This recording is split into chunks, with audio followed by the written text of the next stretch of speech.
Hi guys, welcome back to facts for hour. జనరల్గా కోర్టులో సాక్షుల్ని బట్టి లేదా వాళ్ళ దగ్గర ఉన్న సాక్ష్యాల్ని బట్టి తీర్పిస్తారు కదా. కానీ ఒక చోట మాత్రం ఒక యానిమల్ సాక్ష్యం చెప్పడం వల్ల చాలా మంది క్రిమినల్స్ ని అరెస్ట్ చేశారు. పార్లేజీ బిస్కెట్ మనందరికీ చాలా బాగా తెలుసు. ఇది చిన్నప్పటి నుంచి మన అందరి ఫేవరెట్ బిస్కెట్. అయితే పార్లేజీ బిస్కెట్ ఒక రికార్డ్ని బ్రేక్ చేసింది. అండ్ ఆ కంపెనీ టర్న్ ఓవర్ తెలిస్తే మీరు ఖచ్చితంగా ఆశ్చర్యపోతారు.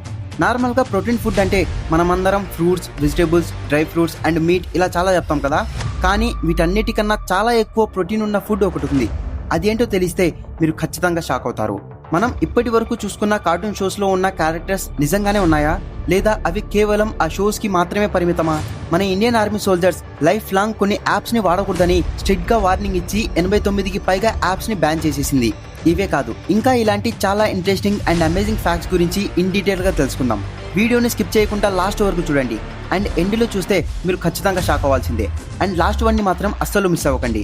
నా నుంచి వచ్చే ఇలాంటి అమేజింగ్ ఫ్యాక్ట్స్ వీడియో నేను పోస్ట్ చేసిన వెంటనే మీ దాకా రావాలంటే ఇప్పుడే సబ్స్క్రైబ్ చేసుకొని బెల్ ఐకాన్ని ఆల్లో పెట్టుకోండి.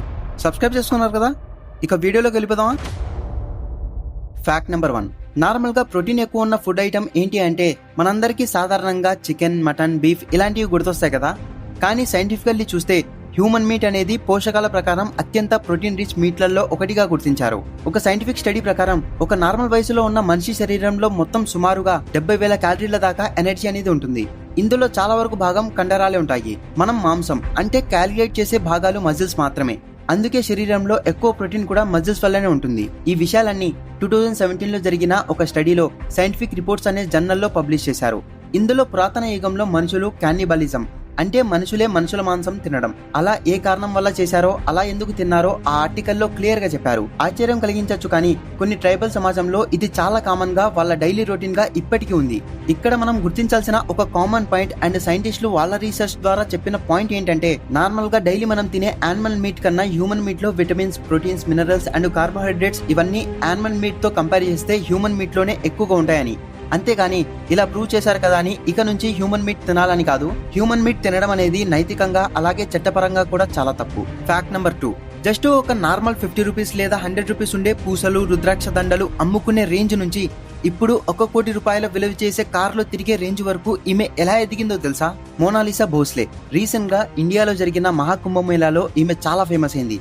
అలాగే సోషల్ మీడియాలో కూడా ఈమెను చాలా వైరల్ చేశారు. మోనాలిసా భోస్లే అనే ఈ 16 ఇయర్స్ అమ్మాయి మధ్యప్రదేశ్ లోని మహేశ్వర్ అనే ఊరిలో ఉంటుంది. రీసెంట్ గా ప్రయాగ్రాజ్ లో జరిగిన మహాకుంభమేళాలో పబ్లిక్ అందరి అటెన్షన్ ని గ్రాప్ చేసి సెలబ్రిటీ లెవెల్లో ఫేమ్ తెచ్చుకుంది. స్ప్రెడ్ అయ్యే రూమర్స్ ప్రకారం ఈమె ఇప్పటి వరకు దాదాపుగా 10 కోట్ల రూపాయలు ఆమె ఫేమ్ ద్వారా సంపాదించింది. కుంభమేళాలో అందరినీ అట్రాక్ట్ చేసిన ఆ కళ్ళకు ఫ్లాట్ అయ్యి రీసెంట్ గా ఆమెకు డైరీ ఆఫ్ మణిపూర్ అనే ఫిలిం లో కూడా ఆఫర్ ఇచ్చారు. ఇది మాత్రమే కాకుండా ఈమె ఫస్ట్ టైం కేరళకి ఫ్లైట్ లో వెళ్లి ఒక జ్యువెలరీ షాప్ ఇనాగ్రేషన్ చేసినప్పుడు ఒక పెద్ద సెలబ్రిటీకి ఎంతమంది ఫ్యాన్స్ వస్తారో అంతమంది జనాలు ఆమె చేసే షాప్ ఓపెనింగ్ కి ఆమె కోసం వచ్చారు. అలా రీసెంట్ గా ఈమె 1 కోటి రూపాయల విలువ చేసే కారులో తిరిగిన ఈ ఫోటో ఇప్పుడు సోషల్ మీడియాలో చాలా వైరల్ అవుతుంది. Fact number 3.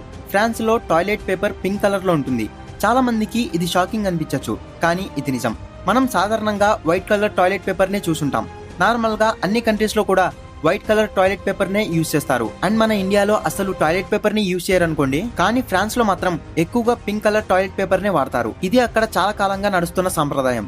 1960లో మొదలైన ఈ ట్రెండ్ ఇప్పటికీ ఇలానే కొనసాగుతుంది. వాళ్ళు ఇలా ఎందుకు చేస్తున్నారంటే, ఫ్రాన్స్ ప్రజల అభిప్రాయం ప్రకారం పింక్ కలర్ టాయిలెట్ పేపర్ చాలా హైజీనిక్ గా మెత్తగా ఉంటుందట. ఇది వాళ్లకు ఒక ఫ్రెష్ ఫీల్ ని ఇస్తుంది. అంతేకాకుండా చాలా పింక్ కలర్ టాయిలెట్ పేపర్స్ లో లైట్ గా పర్ఫ్యూమ్ స్మెల్ కూడా ఉంటుంది. దీని వాసన బాత్రూమ్ ని క్లీన్ గా అండ్ ఫ్రెష్ ఫీల్ అయ్యేలాగా చేస్తుంది. ఇది వాళ్లకు ఒక లగ్జరీ అండ్ ఫ్రెష్ ఫీల్ ని ఇస్తుంది. ఫ్రాన్స్ లో ప్రజలు వైట్ కలర్ టాయిలెట్ పేపర్ ని కొంచెం నెగిటివ్ గా ఫీల్ అవుతారు. అక్కడ చాలా మంది white toilet paper are tissue paper ను చాలా నార్మల్ ఆర్ లో క్వాలిటీ దానిలాగా భావిస్తారు. అందుకే పింక్ కలర్ వాడటం వాళ్ళకి ఒక క్లాసిక్ సింబల్ లాగా మారిపోయింది. పింక్ కలర్ టాయిలెట్ పేపర్ చూడడానికి కూడా చాలా అట్రాక్టివ్ గా ఉంటుంది. అందుకే బాత్రూమ్ డెకరేషన్ లో కూడా అది భాగంగా మారిపోయింది. వేరే కంట్రీలో పరిస్థితి మాత్రం దానికి టోటల్ గా ఆపోజిట్ గా ఉంటుంది. అమెరికా, బ్రిటన్ లాంటి కంట్రీస్ లో వైట్ కలర్ టాయిలెట్ పేపర్ నే ఎక్కువగా వాడతారు.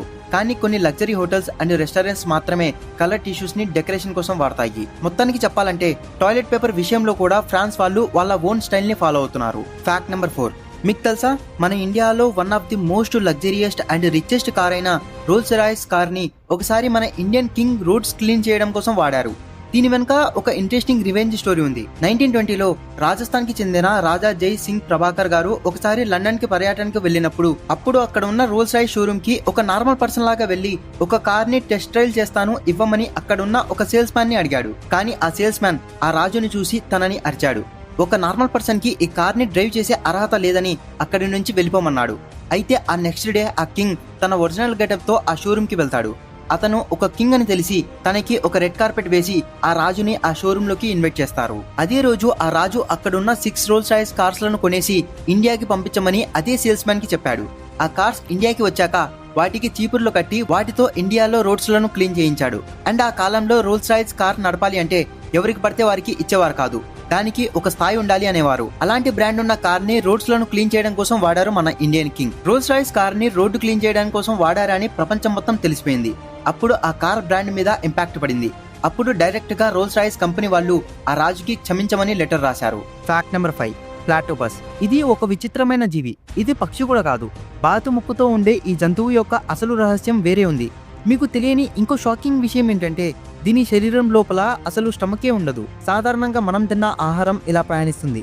ముందు నోరు, దాని నుంచి స్టమక్, తర్వాత స్మాల్ ఇంటెస్టైన్, దాని తర్వాత లార్జ్ ఇంటెస్టైన్ అలా వెళ్తుంది. కానీ ప్లాటోపస్ శరీరం నిర్మాణం ఎంత విచిత్రంగా ఉంటుందంటే ముందుగా నోటి నుంచి వెళ్ళి డైరెక్ట్ గా స్మాల్ ఇంటెస్టైన్ లోకి చేరుకుంటుంది. అంటే దీనికి మధ్యలో ఉండాల్సిన స్టమక్ పూర్తిగా మిస్ అయిపోయింది. స్టమక్ లేకపోతే మరి దానికి తిన్న ఆహారం ఎలా డైజెస్ట్ అవుతుందన్న క్వశ్చన్ మీకు రావచ్చు. నార్మల్ గా మన శరీరంలో స్టమక్ యాసిడ్ ని రిలీజ్ చేసి మనం తిన్న ఫుడ్ ని బ్రేక్ చేస్తుంది. కానీ ప్లాటోపస్ దగ్గర మాత్రం యాసిడిటీ లెవెల్స్ చాలా తక్కువ ఉంటాయి. దీంతో ఎక్కువగా జీర్ణక్రియ ఈసోఫాగస్ లోనే మొదలవుతుంది. ఈసోఫాగస్ అంటే నోటి నుంచి కడుపులోకి ఆహారాన్ని తీసుకుని వెళ్లే మజిల్ తో చేసిన ఒక పైప్ లాంటిది. ఫ్యాక్ట్ నెంబర్ 6, దోమలు ఎప్పుడు మనుషుల రక్తం తాగుతూ మనల్ని కుడుతూ చాలా ఇబ్బంది పెడుతుంటాయి కదా. అసలు దోమలు ఎందుకు మనుషుల రక్తాన్ని తాగుతాయో తెలుసా? జనరల్ గా ఏ దోమ కుట్టినా మనం దానిని చంపుదామని చూస్తాం, కానీ అసలు ఎందుకు ఆ దోమ మన రక్తాన్ని పీలుస్తున్నాయని ఎవరూ ఆలోచించరు. యాక్చువల్ గా మనల్ని కుట్టే ప్రతి దోమ కూడా ఆడదోమలే. మగదోమలు ఎక్కువగా అడవుల దగ్గర ఉంటాయి. అండ్ అలాగే అవి చిన్న చిన్న చెట్ల నుంచి వచ్చే రసాన్ని, షుగర్ ఫ్లూయిడ్స్ ని అవి పీల్చుకుంటూ బతుకుతుంటాయి. ఇంకా ఈ ఫీమేల్ దోమలు అసలు మన రక్తాన్ని ఎందుకు తాగుతాయంటే హ్యూమన్స్ లేదా యానిమల్స్ బ్లడ్ లో హిమోగ్లోబిన్ ఉంటుంది. అది దోమల గుడ్లకి చాలా మంచిది. దోమ ఎగ్స్ లోపల ఉండి దాని పిల్లలు హెల్తీగా పుట్టాలంటే దానికి మన బ్లడ్ కావాలి. కాబట్టి ఈ ఆడదోమలు అన్ని మన రక్తాన్ని తాగుతుంటాయి. అండ్ అవి హ్యూమన్ బ్లడ్ మాత్రమే కాదు, యానిమల్స్ బ్లడ్ కూడా తాగుతుంటాయి. అండ్ అలానే ఆడదోమల కన్నా మగదోమలు సైజులో చాలా చిన్నగా ఉంటాయి. అండ్ ఈ మగదోమల లైఫ్ స్పాన్ కూడా చాలా తక్కువగా ఉంటుంది. ఫ్యాక్ట్ నెంబర్ 7, మీకు తెలుసా 2005లో కొంతమంది ప్యాసింజర్స్ తో వెళ్తున్న ఫ్లైట్ ని ఎయిర్పోర్ట్ దగ్గరికి వచ్చిన తర్వాత ల్యాండ్ చేద్దామని ఆ ఫ్లైట్ కి ముందు పక్కన ఉన్న ఫ్రంట్ టైర్స్ ని ఓపెన్ చేసిన వెంటనే వాళ్ళు ఒక షాకింగ్ థింగ్ ని గమనించారు. అదేంటంటే నార్మల్ గా ఫ్లైట్ ల్యాండ్ అవ్వడానికి ముందు దానికి ఉన్న ఫ్రంట్ టైర్స్ స్ట్రైట్ గా ఉండాలి. కానీ ఈ ఫ్లైట్ కి మాత్రం ఫ్రంట్ టైర్స్ స్ట్రైట్ గా కాకుండా క్రాస్ గా ఓపెన్ అవ్వడం నోటీస్ చేశారు. ఇలాంటప్పుడు ఫ్లైట్ ని ల్యాండ్ చేస్తే ఆ ఫ్లైట్ లో ఉన్న వారిలో ఎంతమంది బతుకుతారో కూడా చెప్పలేం. అండ్ అది చాలా డేంజర్ కూడా. ఇలాంటి సిచ్యువేషన్ లో ఏ పైలట్ ఉన్నా సరే వెంటనే పానిక్ అవుతాడు. కానీ అదే టైంలో స్కాట్ బర్క్ అనే పైలట్ ఈ ఫ్లైట్ ని నడుపుతున్నాడు. ఇతను మిగతా పైలట్స్ లాగా పానిక్ అవ్వకుండా సిచ్యువేషన్ ని చాలా కూల్ గా హ్యాండిల్ చేయాలని ఫిక్స్ అయ్యాడు. ఇప్పుడు ఫ్లైట్ లో ఫ్యూయల్ చాలా ఎక్కువగా ఉంది. ఫ్యూయల్ ఫుల్ గా ఉండడం అండ్ ప్యాసింజర్స్ కూడా ఉండడం వల్ల ఆటోమేటిక్ గా ఫ్లైట్ వెయిట్ కూడా చాలా పెరిగిపోతుంది. అలా ఫ్లైట్ ఎక్కువ వెయిట్ తో ఉన్నప్పుడు ల్యాండ్ చేస్తే ప్రమాదం జరిగే ఛాన్సెస్ చాలా ఎక్కువగా ఉంటాయి. జనరల్ గా ఒక ఫ్లైట్ లో ప్యాసింజర్స్ తో పాటు వాళ్ళ లగేజ్ అండ్ ఫ్యూయల్ ఫుల్ గా ఉన్నప్పుడు ఆ ఫ్లైట్ వెయిట్ వచ్చేసి టోటల్ గా 79,000 కిలోలు ఉంటుంది. సో ఇలాంటప్పుడు ప్యాసింజర్స్ వెయిట్ ఎలాగో తగ్గించలేం. కాబట్టి పైలట్ ఫ్యూయల్ వెయిట్ ని తగ్గించడం కోసం ఫ్లైట్ ని కొన్ని గంటల పాటు అక్కడే ఎయిర్పోర్ట్ చుట్టూ తిప్పుతున్నాడు. అలా కొంతసేపు తర్వాత ఆ ఫ్లైట్ లో ఉన్న ఫ్యూయల్ మొత్తం అయిపోయిందని తెలిసినప్పుడు ఆ టైంలో ఒక రిస్క్ అటెంప్ట్ చేశాడు. ఫ్లైట్ ల్యాండింగ్ టైం ఎంత స్పీడ్ లో ఉండాలో అంతకన్నా చాలా స్పీడ్ తగ్గించి ఫ్లైట్ కు ఉన్న 2 బ్యాక్ టైర్స్ ని రన్వే మీద పోనిచ్చారు. అలా అతను ఆ ఫ్లైట్ మొత్తాన్ని ఆ 2 వీలర్స్ మీదనే కంట్రోల్ చేయడానికి చాలా ట్రై చేశాడు. అలా చాలా సేపు అదే పద్ధతిలో ఫ్లైట్ ని రన్వే మీద హ్యాండిల్ చేస్తూ వెళ్తున్నాడు. ఈ సిచ్యువేషన్ మొత్తాన్ని జనాలందరూ మొబైల్లో రికార్డ్ చేస్తూ, టీవీలో చూస్తూ అండ్ కొంతమంది ఎయిర్పోర్ట్ లో లైవ్ లో దాన్ని చూస్తున్నారు. ఇలా ఇంత టెన్షన్ లో ఉన్నప్పటికీ కూడా స్కాట్ ఆ ఫ్లైట్ ఫ్రంట్ టైర్స్ ని మొత్తానికి ల్యాండ్ చేశాడు. వెంటనే ఫ్రంట్ టైర్స్ నుంచి మంటలు రావడం స్టార్ట్ అయ్యాయి. అది చూసి అందరూ షాక్ అయిపోయారు. బట్ ఆ టైంలో స్కాట్ ఫ్లైట్ ని ఎలా హ్యాండిల్ చేశాడో తెలియదు, కానీ మొత్తానికి ఫ్లైట్ లో ఉన్న ఏ ఒక్కరికి కూడా చిన్న హాని కూడా కలగకుండా ఆ ఫ్లైట్ ని చాలా సేఫ్ గా ల్యాండ్ చేశాడు. ఫ్యాక్ట్ నెంబర్ 8, అసలు క్లోజ్ చేయాల్సిన ఒక రైల్వే స్టేషన్ కేవలం ఒక్క అమ్మాయి కోసం కొన్ని సంవత్సరాల పాటు ఓపెన్ గానే ఉంచి దాన్ని రన్ చేశారు. 2016లో జపాన్ లో క్యూషు అనే ఒక ఐలాండ్ ఉంది. అక్కడ ఉన్న కామిషిరాటా అనే చిన్న రైల్వే స్టేషన్ ను మూసివేయాలని రైల్వే అధికారులు నిర్ణయించుకున్నారు. ఎందుకంటే ఆ స్టేషన్ లో ట్రావెల్ చేసే ప్యాసింజర్ల సంఖ్య చాలా తక్కువ. రోజు అక్కడ ప్యాసింజర్స్ ఎవరూ రాకపోవడం వల్ల రైల్వే అధికారులు ఆ స్టేషన్ ను మూసివేయాలని ప్లాన్ చేశారు. కానీ కేవలం ఒక్క అమ్మాయి మాత్రం ప్రతిరోజు అదే స్టేషన్ నుండి ట్రైన్ లో స్కూల్ కి వెళ్లేది. స్టేషన్ ను మూసేస్తే ఆమె స్కూల్ కి వెళ్లడం కష్టమవుతుంది. ఎందుకంటే ఆ స్కూల్ కి వెళ్లడానికి ఆ ట్రైన్ మాత్రమే ఆమెకున్న వన్ అండ్ ఓన్లీ ఆప్షన్. ఆ స్కూల్ కి వెళ్ళడానికి వేరే బస్ గానీ, కార్ గానీ ఇలా వేరే ఏ ట్రాన్స్పోర్ట్ కూడా లేదు. దీంతో జపాన్ రైల్వే డిపార్ట్మెంట్ చాలా గొప్ప డిసిజన్ తీసుకుంది. ఆ అమ్మాయి స్కూల్ పూర్తయ్యేంత వరకు, అంటే ఆమె గ్రాడ్యుయేట్ అయ్యేంత వరకు ఆ స్టేషన్ ను ఓపెన్ గానే ఉంచింది. అండ్ ఇంకో గొప్ప విషయం ఏంటంటే ఆ అమ్మాయి క్లాస్ టైమింగ్ కి తగ్గట్లుగా ఆ ట్రైన్ టైమింగ్స్ ని కూడా చేంజ్ చేశారు. ఇది ఒక రకంగా ఆమె కోసం దేశం మొత్తం కలిసి తీసుకున్న ఒక గొప్ప డిసిజన్ అనే చెప్పొచ్చు. మొత్తానికి జపాన్ మనకు చెప్పొచ్చేది ఏంటంటే టెక్నాలజీ కన్నా, మనీ కన్నా, లాభ నష్టాల కన్నా మనుషుల విలువలే చాలా ఎక్కువ అని. Fact number 9. జనరల్గా కొన్ని జంతువులు కొన్ని స్పెసిఫిక్ విషయాల్లో మనుషుల కన్నా చాలా స్మార్ట్గా ఉంటాయి. వాటిలో కుక్కలు ఇంకా స్మార్ట్. అందుకే చాలా పోలీస్ కేసెస్లో వాటిని క్రిమినల్స్ని పట్టుకోవడానికి యూజ్ చేస్తారు. కానీ అవి ఎంత స్మార్ట్ అయినా సరే కోర్టులో అవి చెప్పిన ఎవిడెన్స్ కన్సిడర్ చేయరు. కానీ ఒక కుక్క మాత్రం ఈ రూల్ని బ్రేక్ చేసింది. ఈ కుక్క పేరు బ్లడ్ హండ్. ఇది మాటలతో కాదు, వాసనతో న్యాయం చేస్తుంది. దీని ముక్కు ఎంత షార్ప్ అంటే నార్మల్గా మన ముక్కు ఏం వాసన వచ్చిందో వెంటనే గుర్తుపడుతుంది. కానీ కొంతసేపు తర్వాత మనకి కనీసం ఆ స్మెల్ కూడా గుర్తుండదు. కానీ ఈ బ్లడ్ హ్యాండ్ ముక్కు మాత్రం మన ముక్కుతో కంపేర్ చేస్తే కొన్ని లక్షల రెట్లు ఎక్కువ పవర్ఫుల్ గా ఉంటుంది. ఇది ఒక వ్యక్తి వేసుకున్న షర్టు వాసనతో గుర్తించి అతను వెళ్లిన దారిని కొన్ని కిలోమీటర్ల దూరం వరకు ట్రాక్ చేయగలదు. నార్మల్ కుక్కలు ఇంత షార్ప్ గా గుర్తుపట్టలేవు. అవి కొంచెం దూరం వరకు మాత్రమే గుర్తుపడతాయి. ఈ కుక్క స్పెషాలిటీ ఏంటంటే ఇది వర్షం పడినా, గాలి వీసినా, వాసన మాయమైపోయినా సరే దీని ముక్కు మాత్రం చాలా షార్ప్ గా పనిచేస్తుంది. అస్సలు దారి తప్పదు. ఈ బ్లడ్ హ్యాండ్ ట్రైనింగ్ పొందిన కుక్కలు ఏ క్రిమినల్ ఎక్కడున్నాడో వాసనతో చెప్పగలుగుతాయి. ఇప్పటికీ ఇలా ఈ కుక్క చాలా మంది క్రిమినల్స్ ని పట్టించింది. ఈ బ్లడ్ హ్యాండ్ కుక్కలను చిన్నప్పటి నుంచే చాలా స్ట్రిక్ట్ అండ్ హార్డ్ ట్రైనింగ్ ఇస్తారు. ఒకసారి ఈ కుక్క ట్రైనింగ్ కంప్లీట్ చేసిందంటే ఒక లైవ్ డిటెక్టర్ లాగా పనిచేస్తుంది. మన దేశంలో కూడా పోలీస్ డిపార్ట్మెంట్స్ కొన్ని బ్లడ్ హ్యాండ్ కుక్కలను స్నైపర్ డాగ్స్ లాగా వాడుతున్నాయి. ఇవి బాంబ్స్, డ్రగ్స్ లేదా మిస్సింగ్ పర్సన్ ను గుర్తించడంలో చాలా ఉపయోగపడతాయి. కానీ ఇప్పటికీ మన కోర్ట్స్ ఈ కుక్కలు చెప్పింది లీగల్ ఎవిడెన్స్ గా కన్సిడర్ చేయదు. ఈ కుక్క గురించి ఇంకో ఇంట్రెస్టింగ్ విషయం ఏంటంటే ఈ కుక్క ట్రాక్ చేసే కొద్దీ వీటి చెవులు కిందకి సాగుతాయి. Fact number 10. మీరు మీ జీవితంలో ఎన్నో గన్స్లను చూసుంటారు. కానీ ఈ గన్ మాత్రం చాలా స్పెషల్. ఎందుకంటే ఈ గన్ కాల్చిన ప్రతిసారి ముందున్న పర్సన్ ఫోటో కూడా తీస్తుంది. ఇదేదో కంప్లీట్ మోడర్న్ టైంలో తయారైన టెక్నాలజీ అనుకుంటున్నారా? కాదు. ఇది 1938లో తయారైన ఓ రివాల్వర్. దీని పేరు కోల్ట్ 38 స్పెషల్ కెమెరా గన్. అప్పట్లోనే ఈ హైటెక్ థాట్ వచ్చి దీనిని నిజమైన ఆయుధంగా మార్చారు. ఈ గన్ స్పెషాలిటీ ఏంటంటే పోలీస్ ఆఫీసర్ గన్ ట్రిగర్ నొక్కినప్పుడు బుల్లెట్ వెళ్తుంది. అదే టైంలో గన్ లో ఉండే కెమెరా ఆ వ్యక్తిని ఆటోమేటిక్ గా ఫోటో తీస్తుంది. అంతేకాకుండా ఆ ఫోటోలో డేట్, టైం, స్టాంప్ కూడా కనిపిస్తుంది. అంటే గన్ ఎలా వాడారు అనే విషయం పూర్తి ఆధారాలతో రికార్డ్ అవుతుంది. 1930లోనే ఇలాంటి టెక్నాలజీ అనేది నిజంగా ఒక హిస్టారికల్ వండర్ అనే చెప్పాలి. ఈ గన్ స్పెషల్ గా పోలీసుల కోసం డిజైన్ చేశారు.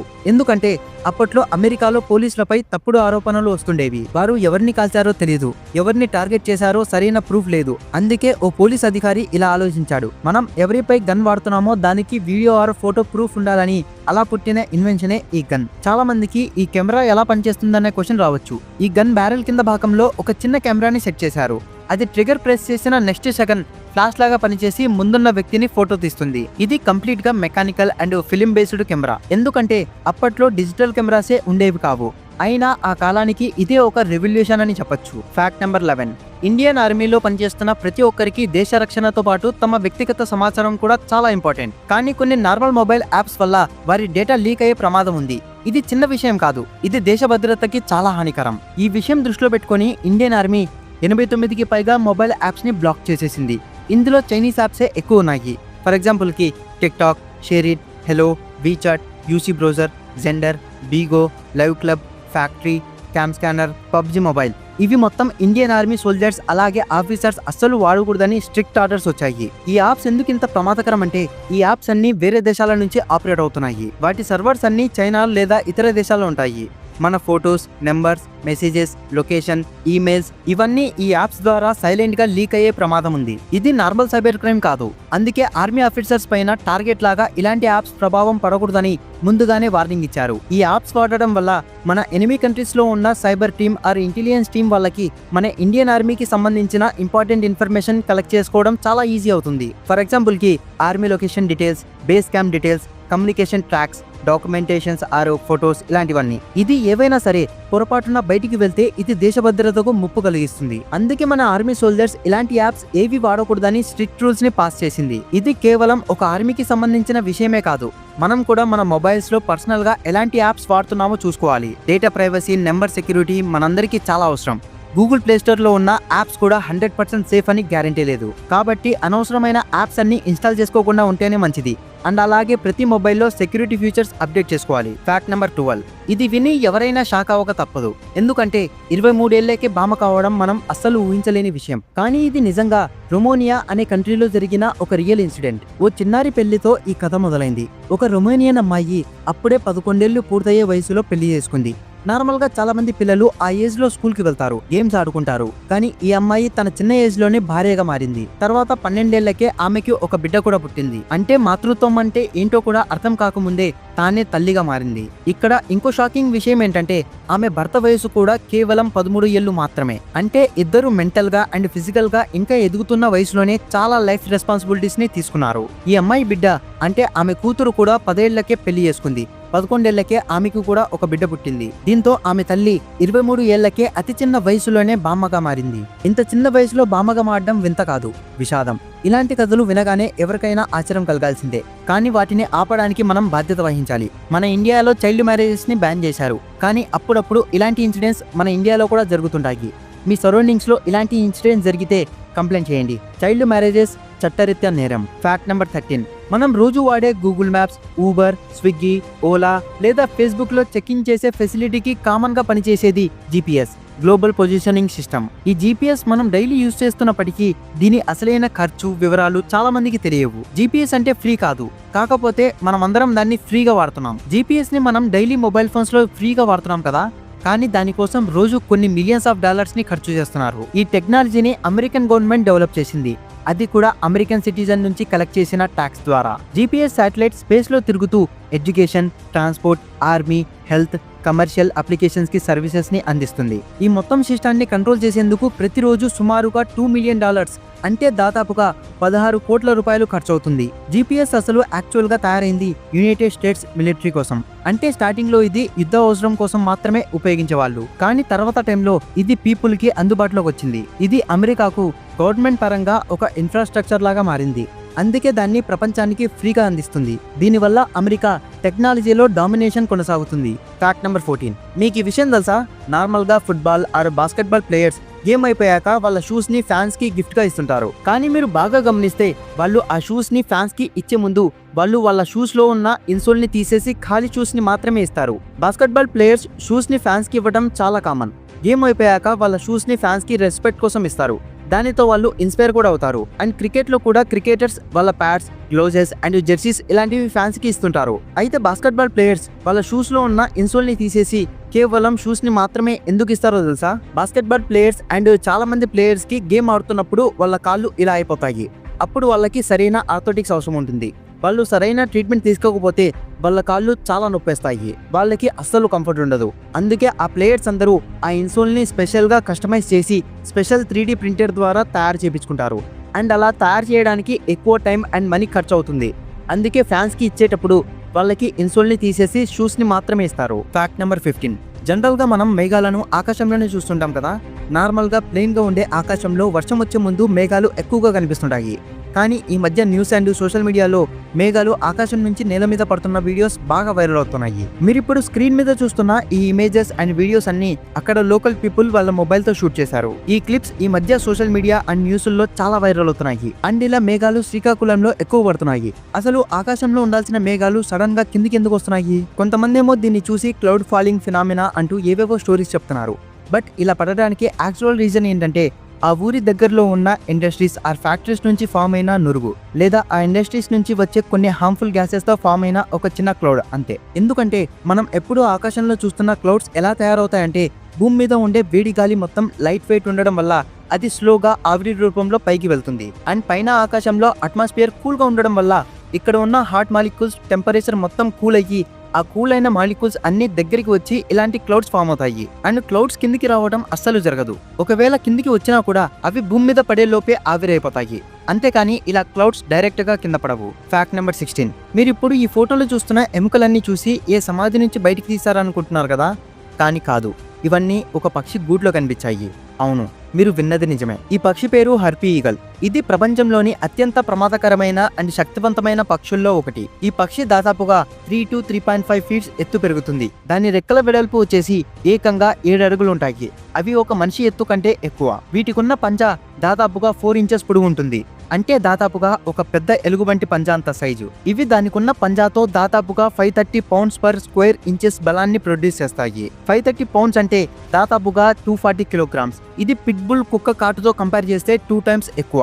దీనికున్న బలానికి ఒక మనిషి స్కల్ ని కూడా ఈజీగా పలగొడుతుంది. సాధారణంగా అన్ని పక్షులు వేటాడేది చిన్న చిన్న జంతువుల్ని కాదు. ఇవి కోతులను, స్లత్స్ లాంటి జంతువులను అవి ఉండే నివాసాల నుంచి బలవంతంగా లాక్కొని తీసుకెళ్లిపోతాయి. ఇవి ఎంత డేంజరస్ అంటే ఒక ఎగ్జాంపుల్ చెప్తాను, అప్పుడు మీకు క్లారిటీ వస్తుంది. ఒకసారి సైంటిస్టులు 2 హర్పీ ఈగల్స్ ను ఒక ఐలాండ్ లో వదిలేశారు. ఆ ఐలాండ్ లో అప్పటి వరకు చాలా ఎక్కువ సంఖ్యలో కోతులుండేవి. కానీ కేవలం ఒకే సంవత్సరంలో ఆ 2 హర్పీ ఈగల్స్ కలిసి కోతుల జనాభాని నాశనం చేసేసాయి. దీంతో భయపడ్డ సైంటిస్టులు వెంటనే ఆ ఈగల్స్ ను అక్కడి నుంచి తీసుకెళ్లిపోయారు. Fact number 17. చిన్నపిల్లల నుంచి పెద్దవాళ్ళ వరకు చాయ్తో ఉండే ది బెస్ట్ కాంబినేషన్ ఏంటంటే పార్లేజీ బిస్కెట్ అనే అంటారు. ఇది కేవలం మన ఇండియాలోనే కాదు, ప్రపంచం మొత్తంలోనే చాలా ఎక్కువ సేల్స్ అయ్యే బిస్కెట్. మనం రోజు తినే ఈ చిన్న బిస్కెట్ గ్లోబల్ రికార్డ్ ని బద్దలు కొట్టింది. నార్మల్ గా అప్పట్లో ఓరియో, వాల్మార్ట్ అండ్ క్రాఫ్ట్ ఈ బ్రాండ్స్ అన్ని ఎక్కువగా సేల్ అయ్యే బ్రాండ్స్. కానీ పార్లేజీ బిస్కెట్ మాత్రం వీటన్నిటిని బీట్ చేసి మొత్తం 11,295 crore టర్న్ ఓవర్ ని చేసి గ్లోబల్ రికార్డ్ ని బ్రేక్ చేసింది. పార్లేజీ కంపెనీ తయారు చేసే బిస్కెట్లు రోజుకి సుమారుగా 480 మిలియన్ అంటే దాదాపుగా 48 కోట్ల బిస్కెట్లు అమ్ముడవుతాయి. ఒక నెలకి దాదాపుగా 1 బిలియన్ అంటే 100 కోట్ల ప్యాకెట్లు ప్రొడ్యూస్ అవుతాయి.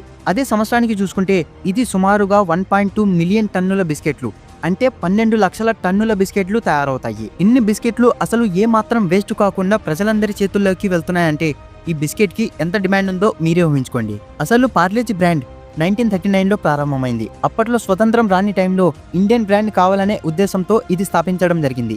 అప్పటి నుంచి ఇప్పటి వరకు ఇది భారతదేశపు ప్రతి ఇంట్లో ఉండే బిస్కెట్ గా మారిపోయింది. సింపుల్ టేస్ట్ అండ్ కొంచెం స్వీట్, చాయ్కి ది బెస్ట్ కాంబినేషన్ అనేదే దీని సీక్రెట్. పార్లేజీ బిస్కెట్ ప్యాకెట్ మీద ఉన్న ఈ చిన్న పిల్ల ఫోటో మీకు గుర్తుండే ఉంటుంది. అదే ఆ బ్రాండ్ ను గుర్తించగలిగే ముఖ్యమైన సింబల్. ఈ బిస్కెట్ ను చిన్నపిల్లలు ఆ ప్యాకెట్ మీద ఉండే ఫోటోని చూసి ఈ బిస్కెట్ కావాలని అడుగుతుంటారు. అయితే పార్లేజీ ఇప్పుడు కేవలం ఇండియాకి మాత్రమే పరిమితం కాలేదు. America, Canada, Africa, middle east countries అయిన ఇంగ్లాండ్ ఇలా ప్రపంచంలోని ఎన్నో కంట్రీస్ కి ఇవి ఎక్స్పోర్ట్ అవుతున్నాయి. ఇది ఇండియా నుంచి వెళ్ళిన ఒక best Indian brand. Fact number 18. Man versus wild. మీలో చాలా మంది ఈ షోని చూసే ఉంటారు. ఇందులో బేర్ గ్రిల్స్ చాలా సాహసాలు చేస్తుంటాడు. మనుషులు మనుగడలు లేని ప్రాంతంలో ఎలా జీవించాలో చేసి చూపిస్తుంటాడు. అందులో భాగంగా అత్యంత చల్లటి ప్రదేశానికి వెళ్తాడు, దట్టమైన అడవుల్లోకి వెళ్తాడు, ఎడారి ప్రాంతంలోకి వెళ్తాడు. అయితే మనకి టీవీలో టెలికాస్ట్ చేసేటప్పుడు అందులో బేర్ గ్రిల్స్ అక్కడ ఉన్న కప్పలని, పురుగులని, పాములని, ఈవెన్ తన సుస్సును కూడా తాగినట్లు చూపిస్తారు. ఇన్ఫాక్ట్ బేర్ గ్రిల్స్ ఇదంతా చేసినప్పటికీ కూడా ఒక మనిషి అంత కఠినమైన వాతావరణంలో అంత ఘోరమైన ఆహారం తీసుకుంటుంటే అతని ఆరోగ్యం చాలా క్షీణిస్తుంది. ఏమైనా తేడా జరిగితే అతను చనిపోతాడు కూడా. అయితే మనకి చూపించే ఆహారం మాత్రమే బేర్ గ్రిల్స్ తినడు. తనకి, తన టీమ్ కి ఇంకా వేరే ఆహారం కూడా ఉంటుంది. మీరు ఈ ఫోటోలో క్లియర్ గా చూడొచ్చు. ఇది అప్పట్లో చాలా వైరల్ అయింది. ఈ షోలో బేర్ గ్రిల్స్ చాలా సాహసాలు చేస్తుంటాడు కదా, కానీ అదంతా ఎంతో సేఫ్టీ ప్రికాషన్స్ తీసుకుని చేస్తారు. కానీ మనకి మాత్రం ఎటువంటి ప్రికాషన్స్ లేకుండా చేసినట్లు చూపిస్తారు. ఓకే ఫ్రెండ్స్, ఈ మొత్తం వీడియోలో మీకు నచ్చిన ఫ్యాక్ట్ ఏందో కింద కామెంట్ చేయండి. ఇలాంటి మరెన్నో ఇంట్రెస్టింగ్ ఫ్యాక్ట్స్ కోసం మన ఫ్యాక్ట్స్ ఫర్ అవర్ ఛానల్ని సబ్స్క్రైబ్ చేసుకోండి. ఇలాంటి ఇన్ఫర్మేటివ్ వీడియోస్ మన ఛానల్లో పోస్ట్ చేస్తుంటాను. నేను వీడియో పోస్ట్ చేసిన వెంటనే మీ దాకా రావాలంటే ఇప్పుడే బెల్ ఐకాన్ని ఆల్లో పెట్టుకోండి. Thanks for watching. This is Imtiaz signing off. Bye.